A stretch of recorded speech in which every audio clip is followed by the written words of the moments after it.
All right, hey everyone. I'm going to read another article about Schuyler Barbeau written by Gary Hunt on the website Outpost of Freedom. Schuyler Barbeau has spent over a year in FDC SeaTac Federal Detention Center awaiting trial. The claim is that he made his own machine gun and sold it, and he was set up by FBI government informants. He's facing some serious prison time. He served honorably in the Marines and the Army National Guard. He is a patriot, and I believe he is targeted by a corrupt government who wants to put patriots in jail. He was with the Bundys, and he stood by Clive and Bundy during the Bundy Ranch standoff. His biggest supporter is his mom, Stacy Barbeau. My wife is looking at communicating with her and setting up a Facebook page, and we are reading as many articles as we can about him to learn about his case, and this is one of those articles.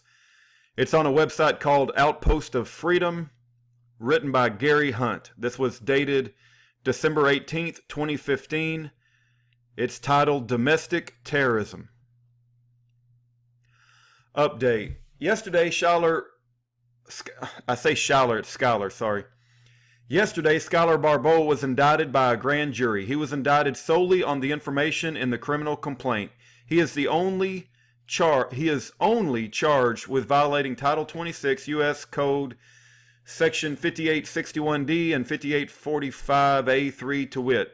26 U.S.C. 5861 prohibited acts. It shall be unlawful for any person, D, to receive or possess a firearm which is not registered to him in the National Firearms Registration and Transfer Record, or 26 U.S.C. Section 5845 definitions.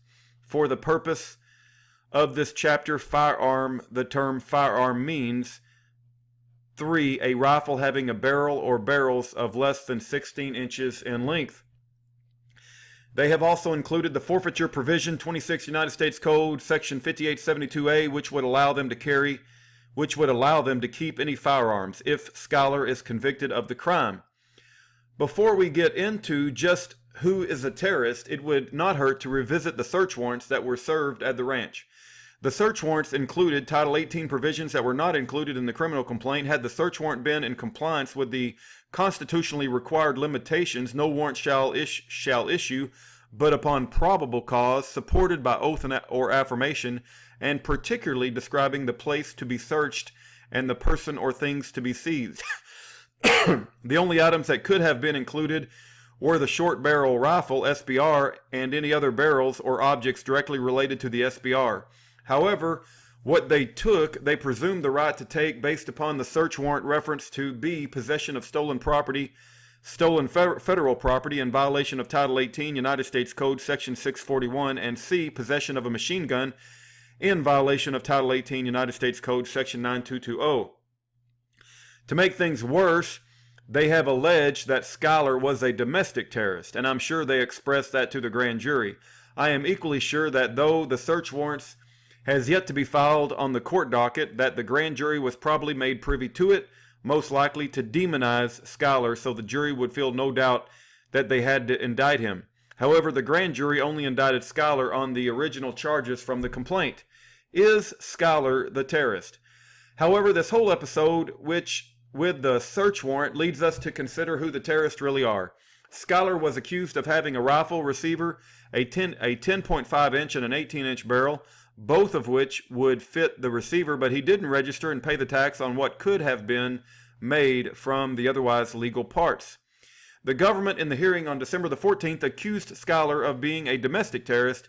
To support these allegations, the criminal complaint states, the confidential human source, CHS, advised that Barbeau frequently told the CHS that the federal government was not abiding by the principles set forth in the Constitution, and that many public servants, such as judges and police officers who had sworn to uphold it, had deviated from their oath of office. Barbeau told the CHS that it was his duty to educate public servants who were not living up to their oath, and discussed lynching those he deemed unworthy of if necessary. In one instance, Barbeau told the CHS that he and other like-minded individuals would physically remove a California judge presiding over a misdemeanor weapons violation he received there in the fall of 2014. Well, that is hearsay, to say the least. But they also said that he was going to hang a judge. So were these just words under the freedom of speech, or was he serious about what he had said, such as in the context of a threat or incitement? He never moved in that direction or otherwise indicated that he intended to carry out this threat, so if this is the extent, well, we must also include a rifle, SBR short barrel rifle, that if he had registered and paid the $200 tax, would have been as legal as his political statements under the freedom of speech. Schuyler never threatened, coerced, or intimidated the judge, and if the judge knew what he said, it would probably be because the government told the judge what they said that Schuyler said. However, the government says that he is a terrorist simply because of their claims of Schuyler's possession of a machine gun, stolen federal property, and the utterance of vague hearsay of threats. So what law would make him a domestic terrorist? What is the government trying to tell the court and the grand jury? Well, here it is. 18 United States Code Section 2331. 5. The term domestic terrorism means activities that A. involves acts dangerous to human life, that are a violation of the criminal laws of the United States or any state. B. appear to be intended, I. to intimidate, 1. to intimidate or coerce a civilian population. 2. to influence the policy of a government by intimidation or coercion. There would have to be acts dangerous to human life and criminal in nature, or that appears to intimidate or coerce a civilian population, or to influence the policy of a government by intimidation or coercion. So with these three choices, which, if any, did Schuyler's actions fit into? None? Well, that's what I understand too. By the way, Schuyler was honorably discharged from the Marine Corps after 4 years of service to his country. He then went into the Army and served another 3 years, and again, honorably discharged. Is the government conducting terrorist activities? Well, that is a tough question. If we ask mainstream media or the government, we know what the answer will most likely be. That, however, like what Schuyler has said, is just words, and with no actions to back up those words. I suppose we could call that freedom of speech, though a gross distortion of freedom of the press. However, on December the 6th, while Schuyler was arrested and Alan Ank was being detained and his car searched without a warrant, other actions was taking place. However, it wasn't domestic terrorist, or was it? That entered Ank Ranch at 12:40 p.m., 15 thugs, dressed in battle gear, entered the property, bypassing a locked driveway gate. They were soon followed by 2 more squads, comprised of 5 thugs each. However, rather than me telling the story, so there be no doubt, we will let the videos from the security cameras tell the story. I will assist be giving a description, the video timestamp, and the true time as we go through the 5 cameras, channels captured that afternoon. The videos have been edited to reduce the 7 hours of total footage into just significant portions. Channel 1. Let me open that and see if we can see that. Wow, we do have it.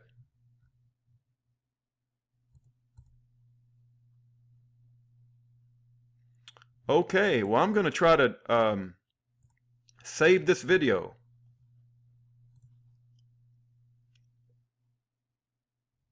I'm going to upload these videos, if I assume that's not a problem.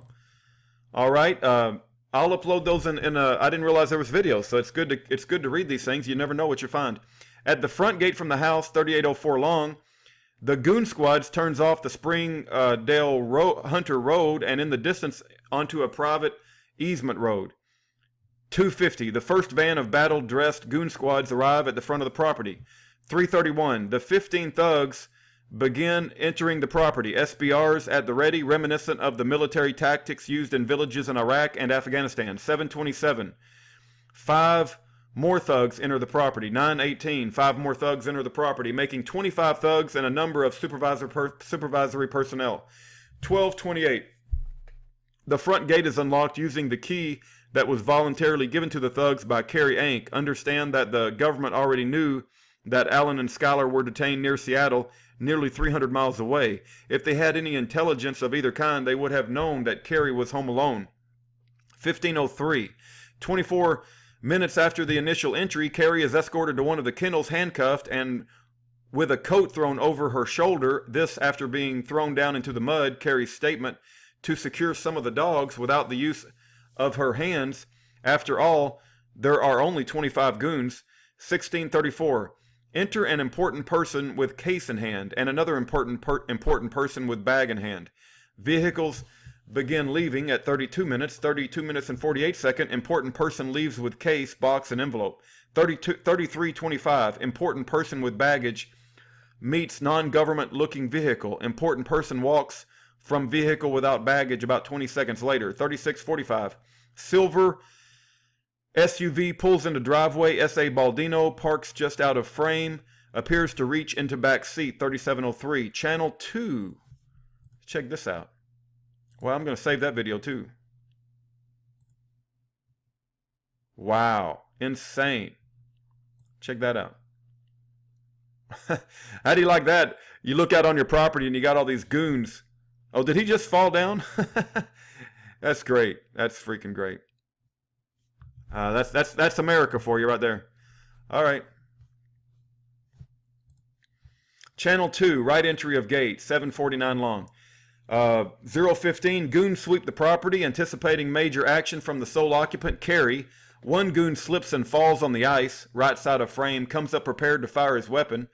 S.A. Baldino arrives. S.A. Baldino drives something difficult to explain at back door of SUV.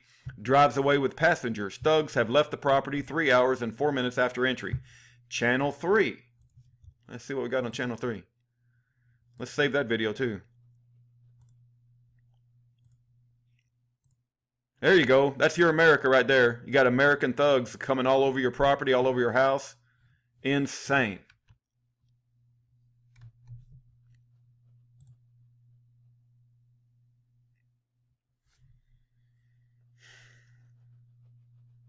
All right.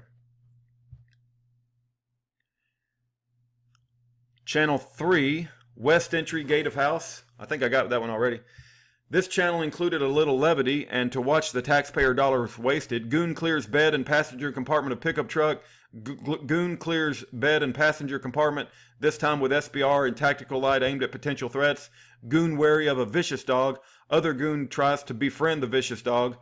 Flashbang goes off, cracking window and forces security camera into black and white mode. Channel 4.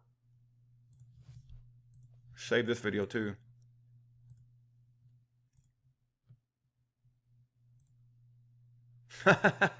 This is somebody's private residence and you got government folks all over it. It's insane. This is your America. This is your tax dollars at work. Insane. Throughout this video, remember that the warrant list listed stolen federal property and machine guns. Since then, we have learned that they were also looking for explosives. Note how cursory the search of the storage area is. A machine gun, explosive, and unidentified stolen federal property could easily have been overlooked. Goon passes entry tool to another goon, prefatory to breaking in through back door of house. Apparently, the entry team was not quite ready to enter. Note the camera shuttering, followed by smoke in about 15 seconds. This was probably one of the flashbangs set off while clearing the house. 155, first goon enters Schuyler's trailer. Left the ladder leaning against it. Carrie Ank enters at left of frame, handcuffed and a coat thrown over her shoulders, escorted by a goon. Carrie enters at left of frame, escorted by a goon and one important person. Two goons go up the hill above storage for some reason, probably to relieve themselves. Box is handed out of a Schuyler's trailer. Trailer door closed. 1 hour and 33 minutes in search of Schuyler's trailer. Plastic tote box and cardboard box carried from four-wheeler to leave scene left. Note the apparent weight of the two boxes. Compare it with the inventory items and search warrants and consider the apparent weight. Also note in Channel 1 that the plastic tote box never left the property through the gate. So where did it go? Channel 6. We must have skipped Channel 5. We went straight from 4 to 6. More goons. That's insane.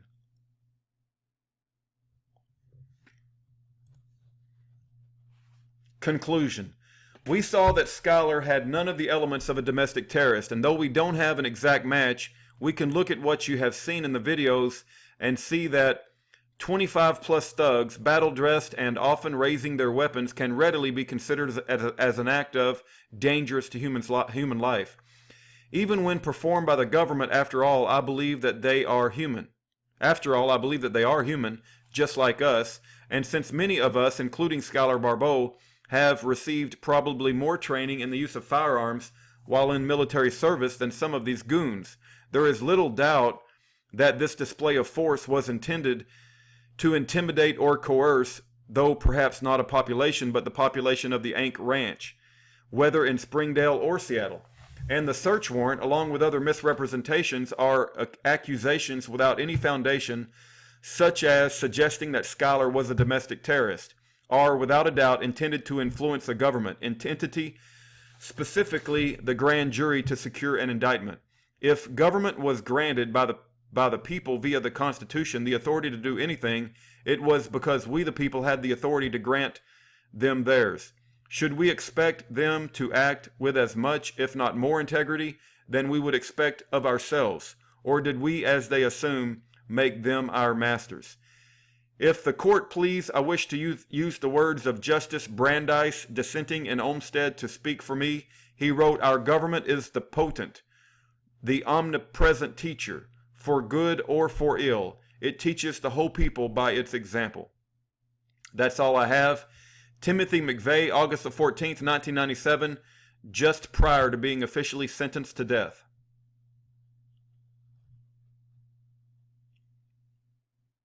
Wow. Incredible. All right, we're going to continue to read Schuyler Barbeau's articles into YouTube and to continue to make noise and shine light about this Patriot political prisoner. This is his address in prison. I do pray that you write him a letter and let him know that we have not forgotten about him. Okay, take care and God bless.